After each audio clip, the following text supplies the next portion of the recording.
La verdadera identidad de Eso, el payaso.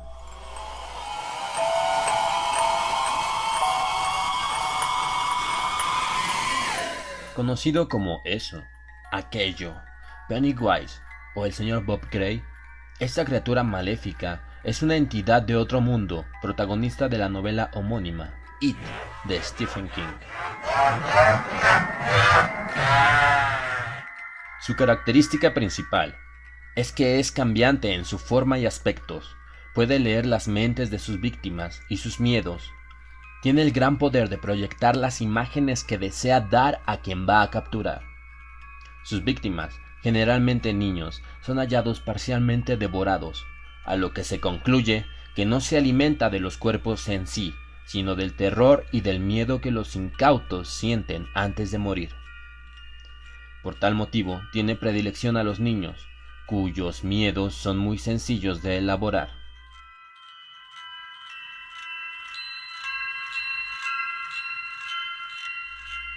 La imagen del payaso inicialmente no es maléfica, es para atraer a los niños.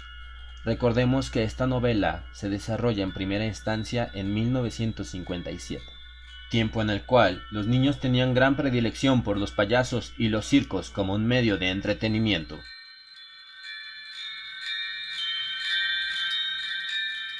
Su actuar es en la ciudad de Derry, situada en Maine, al norte de los Estados Unidos. Duerme durante casi 30 años hasta que vuelve a despertar para alimentarse y saciarse. Este hecho es conocido como el ciclo. Durante su periodo en activo, que suele durar de unos pocos meses a 2 o 3 años, desaparecen muchos niños en Derry y suelen suceder tragedias. El poblado se sumerge en eventos sangrientos y constantes desapariciones sin explicación.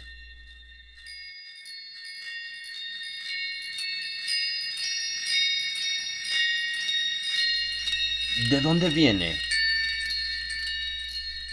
Eso aparentemente salió de un vacío cercano al universo, un lugar al que en la novela llaman macrocosmos. El nombre real de eso, si es que tiene nombre, es desconocido, aunque en varios puntos de la historia eso reclama Pennywise como su verdadero nombre.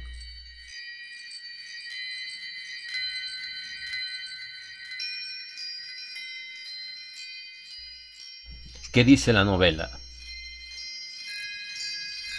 Eso había llegado hasta allí mucho después de que la tortuga se retirara a su caparazón, allí a la tierra, donde había descubierto una profundidad de imaginación que era casi nueva, casi para tener en cuenta. Esa cualidad de imaginación hacía de la comida algo muy excitante. Sus dientes desgarraban carnes tensadas por terrores exóticos y miedos. Soñaban con bestias nocturnas y cieno móvil. Contra su voluntad consideraban abismos infinitos. Con esa sabrosa comida, eso existía en un simple círculo de despertar para comer y dormir para soñar. Había creado un sitio a su imagen y semejanza y lo contemplaba con favor desde los fuegos fatuos que eran sus ojos. Derry era su corral de matanza, el pueblo de Derry su ganado. Las cosas habían sido así siempre. La verdadera forma de eso nunca fue vista. La forma final de eso en el mundo físico es el de una gigantesca araña, pero esta al parecer es una ilusión, así como creer que eso puede o no ser hembra. La verdadera forma de eso existe en un mundo muy lejano al físico, que el mismo eso llama fuegos fatuos. Bill, uno de los chicos de la pandilla, estuvo en grave peligro al estar cerca de los fuegos fatuos, pero logra derrotar a eso antes de ser transportado a ese lugar. Por eso, la verdadera forma de eso es desconocida, ya que el que llegue a los fuegos fatuos se convertirá en un ser eterno y vivirá en esa infinita oscuridad como un demente para toda eternidad.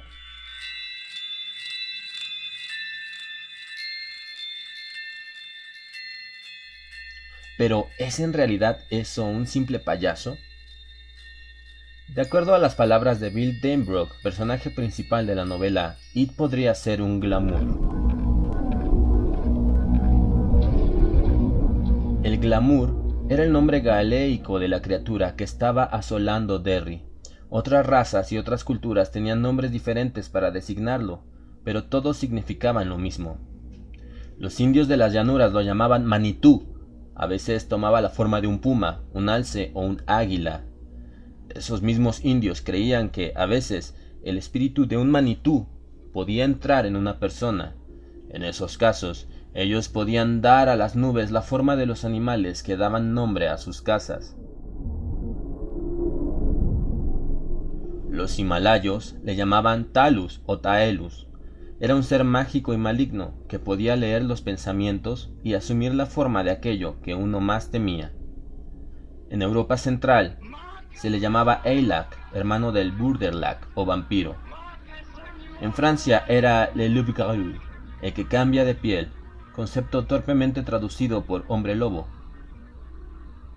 Pero Bill les dijo que Le Loup-garou, que él pronunciaba Le Pup-garou, podía convertirse en cualquier cosa, en lobo, halcón, oveja y hasta en bicho.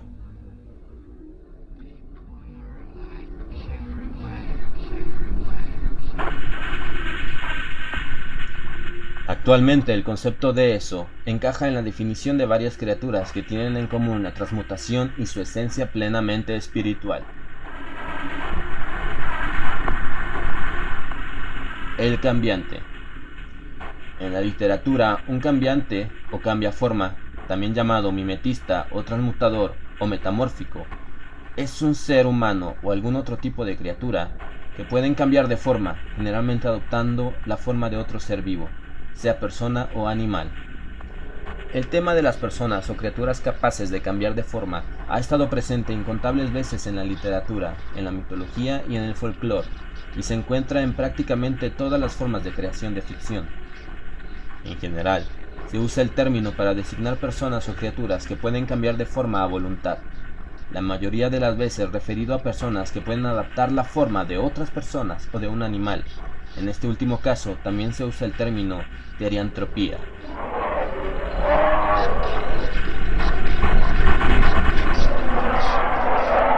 Manitú.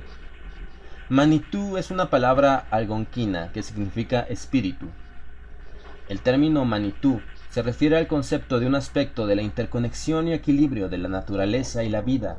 El espíritu es visto como un concepto, pero también como una persona con la que podemos contactar.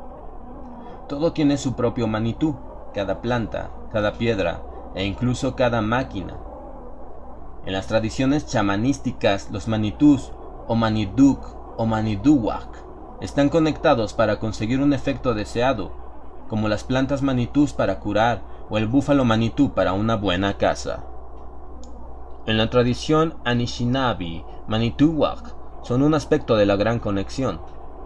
Como podemos ver, la palabra Manitú hace referencia solamente al concepto de espíritu, casi como un adjetivo, hacia connotaciones de entidades con diversos fines. Dentro del universo mitológico de América del Norte encontramos un Manitú oscuro, una entidad siniestra a la cual podemos relacionar el origen de It, el Wendigo.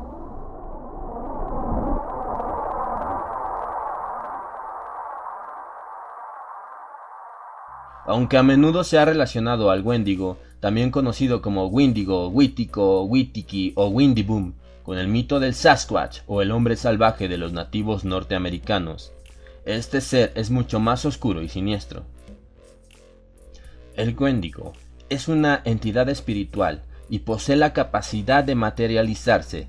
Si bien se le conoce en muchas ocasiones como un ser corpulento y peludo, muchas otras se presenta como un alce descarnado, un humano delgado, casi en inanición y además caníbal. Es de suponerse que es asociado a temas que han sido tabús desde el pasado, precisamente con la ingesta de carne humana.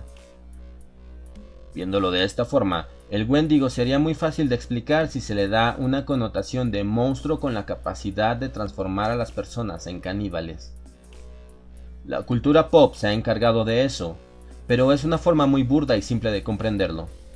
El Wendigo es más que eso, y para poder vislumbrar un poco la esencia de su figura, se debe comprender cómo es que es visto por los indios que le conocieron en épocas más remotas.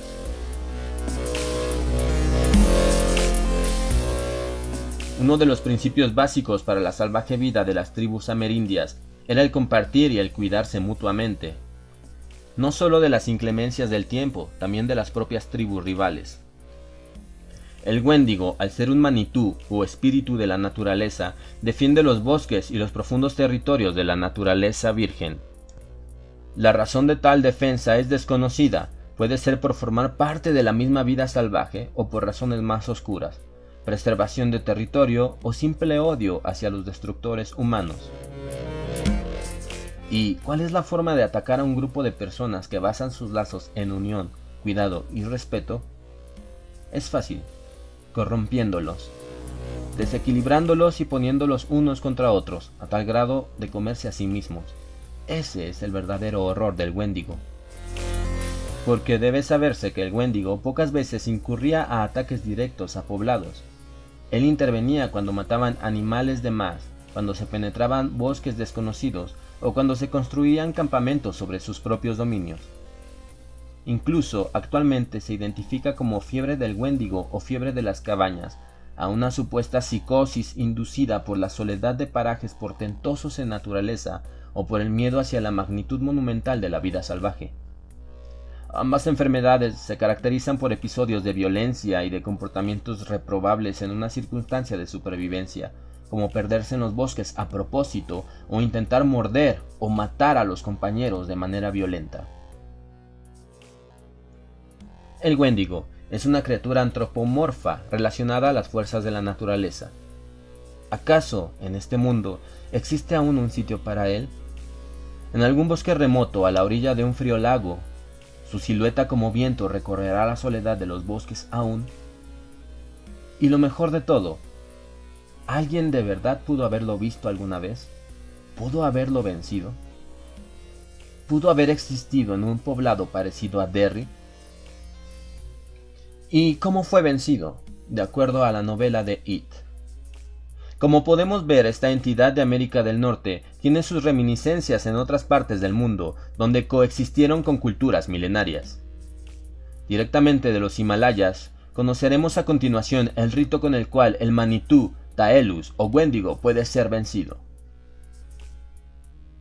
Rito de Shut. Los himalayos lo llamaban Talus o Taelus, un ser mágico capaz de leer los pensamientos y asumir la forma de aquello que más temías. Los himalayos usaban un rito para deshacerse de él. Se llama el rito de Shut. El hechicero rastreaba al Taelus. El monstruo sacaba su lengua. Entonces el hechicero hacía lo mismo.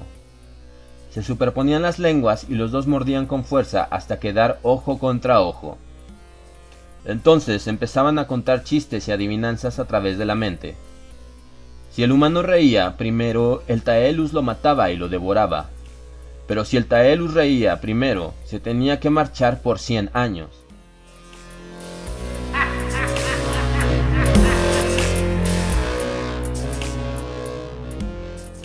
Estas son las raíces de las criaturas mitológicas que dieron vida a esta terrorífica entidad con figura de payaso llamada It.